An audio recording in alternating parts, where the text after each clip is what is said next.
வணக்கம் ஃப்ரெண்ட்ஸ். இப்போ நம்ம வாழை இலையை பற்றி பார்க்க போகிறோம். இது யாருதுன்னா எங்கள் அப்பா பேர் முரளிராஜன். அவர் எம்இ முடிச்சிருக்காரு, ஆர்கானிக் ஃபார்ம் வச்சுருக்காரு. அந்த இலையெல்லாம் பார்த்தீங்கன்னா எவ்வளோ அழகாக இருக்குது. எங்கள் வீட்டில் 14 பேருமே எந்த ஃபெஸ்டிவலாக இருந்தாலும் வாழை இலையை போட்டு சாப்பிடுவோம். ஒரு ஜாலியாக இருக்கும். அடுத்தது வாழைப்பூ எங்களுக்கு ரொம்ப பிடிச்சது. வீட்டில் நாங்கள் எப்பயுமே சாப்பிடுவோம். கொஞ்ச நாள் சாப்பிடாம இருந்துட்டோம். வாழைப்பூ ரொம்ப சத்து உள்ளது. அடுத்தது வாழைப்பழம் பார்க்கலாம், அதாவது வாழைக்காய்.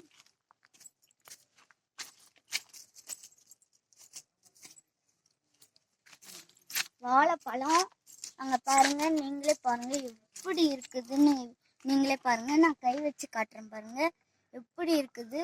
இதை பழுக்க வச்சோம்னா அருமையா இருக்கும், ரொம்ப இனிப்பா இருக்கும். எங்க வீட்டில் ஒன்று வச்சிருக்கிறோம். அடுத்ததா நம்ம வாழைத்தண்டு பார்க்க போறோம். வாழைத்தண்டுனா சூப்பரா இருக்கும். வாழைத்தண்டோடைய தண்ணியை நம்ம குடிச்சா கிட்னி இதுவுக்கு ரொம்ப நல்லதுங்க, ரொம்ப பயனுள்ளதா இருக்கும். இங்க பாருங்க எவ்வளோ அழகா விளைஞ்சிருக்குன்னு. நாங்கள் இதை நான் சின்ன வயசுல இருக்கும் போது இதை தண்ணிலாம் ஊற்றுவோம். இது ரொம்ப ஜாலியா இருக்குங்க. இப்போ கொஞ்ச நாள் புல்லுலாம் வளர்ந்துருச்சு. நாங்கள் இப்போதான் க்ளீன் பண்ணி விட்டுருக்கோம்.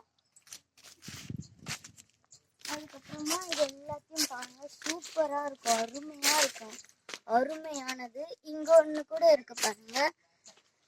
நான் ஏற்கனவே சொன்ன மாதிரிதான் அருமையா இருக்கும். ருசி பாத்தீங்கன்னா கடையில வாங்குற மாதிரிதான் இருக்கும். அவ்வளோ ருசியா இருக்கும். இனிப்பு ரொம்ப இருக்கும். வீட்டுல நான் கூட சாப்பிட்டு பார்த்துருக்கிறேன்.